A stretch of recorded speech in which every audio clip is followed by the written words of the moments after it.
afternoon, everybody. Welcome to the Interfaith celebrations, which have been organised by the Yorkshire Asian Business Association in partnership with Leeds City Council and the Leeds Jewish Representative Council. As a business organisation, YABA prides to showcase its diverse membership from different backgrounds, faiths and beliefs.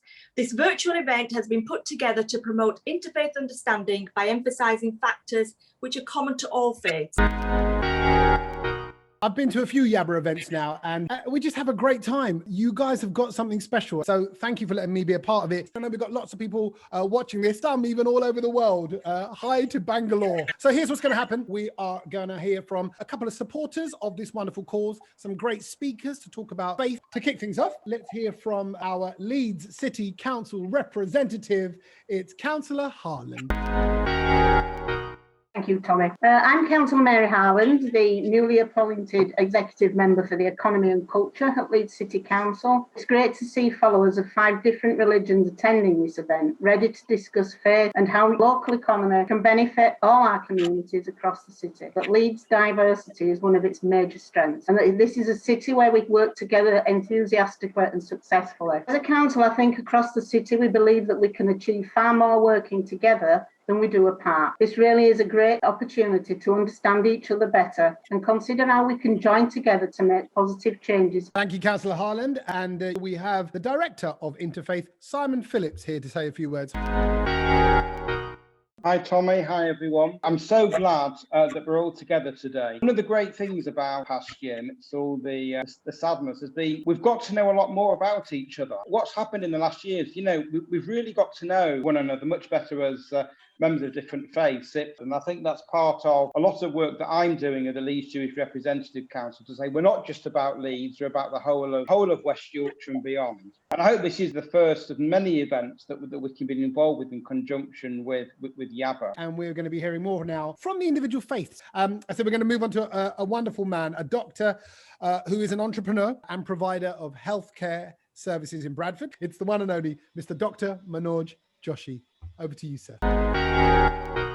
Namaste, good afternoon, Assalamu alaikum, Sat Sri Akal, Shalom. Holi is considered as one of the most revered and celebrated festivals of India. And Holi, being the festival of colors, is actually a day worth rejoicing. Holi is a famous Hindu festival that is celebrated with utmost joy and enthusiasm. Nowhere it is celebrated with so much charm and enthusiasm as in Mathura, Vrindavan, Barsana and Nangaon, the places associated with the birth and childhood of Lord Krishna. And symbolically, I'm now going to sprinkle red color so you can see, and that signifies joy, happiness, laughter, pleasure. And lastly, I just want to say that for me, the significance of Holi in contemporary life is in the word itself. H represents happiness of life, O represents oceans of color, which means we as individuals bring our own identity and color and skills. L stands for language of love, and I stands for integrations with one another. We live together in coexistence, interdependency,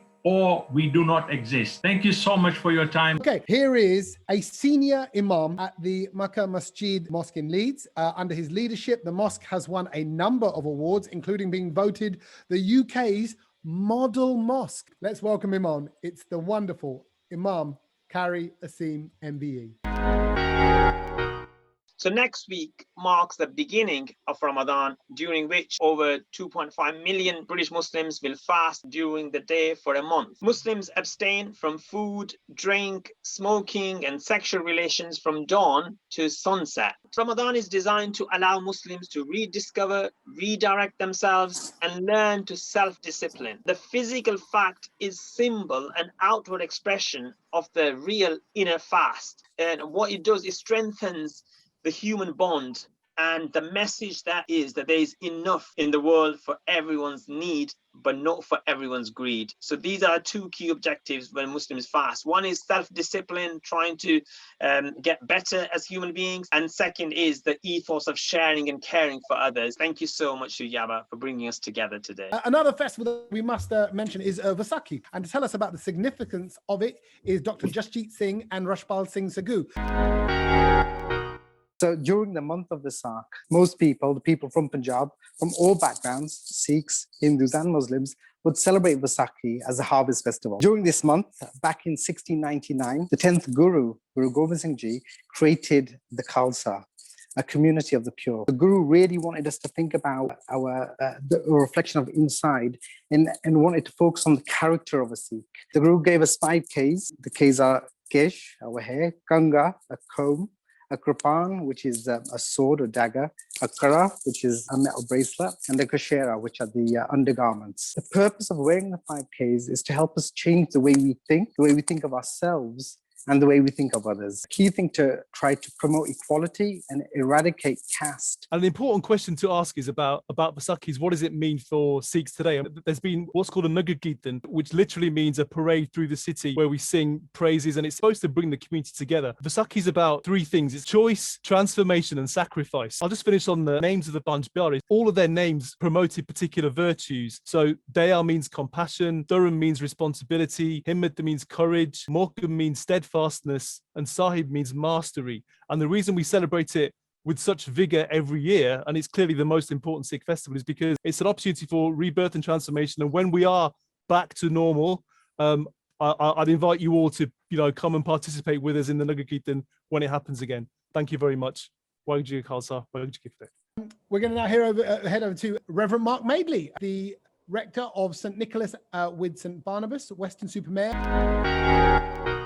Good afternoon, everyone. Easter really starts with Lent, which begins at Ash Wednesday, 40 days before Easter, for us to bring ourselves before the Lord God and to really think about our relationship with Him. Honesty is there, love is there, commitment is there, and service is there. And thank you very much for inviting me. Oh, it's lovely. The honesty, I suppose, is how faith intertwines with business. So, on the importance of Passover, let's hear from an award-winning entrepreneur with a broad range of experience and skills. Please welcome Jonathan Strait. Hello, Jonathan. Jews around the world have just finished celebrating Passover. We call it Pesach, the exodus of the Israelites who had been enslaved in Egypt.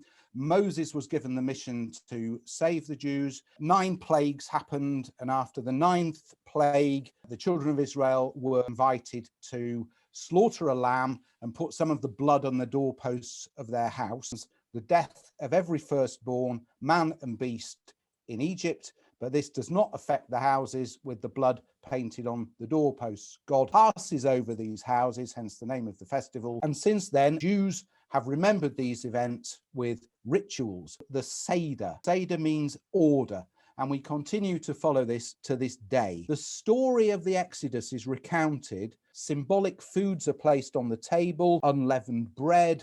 We drink 4 cups of wine, and it's probably the single most observed ritual in the Jewish faith. And we should consider what constrains us both in life and in business. What stops us being more successful? How can we be purposeful? How can we be a force for good in the world? In what ways can we break free from whatever is holding us back? Thank you very much for inviting me today. For the final words, can I hand over to the chairman of YABA, Amarjit Singh.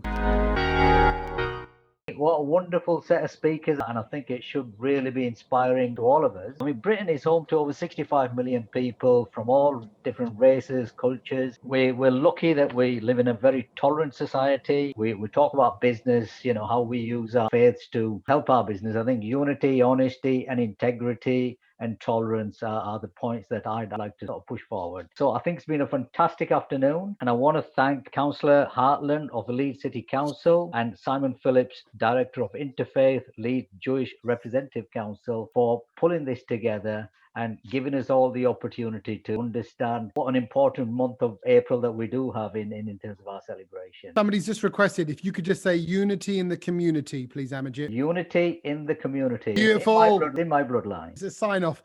Thank you all. Thank you for your time this afternoon and for the great conversation. I do genuinely love these. I love these chats. I love being there. A massive hello to Yogesh, by the way, listening in Mumbai.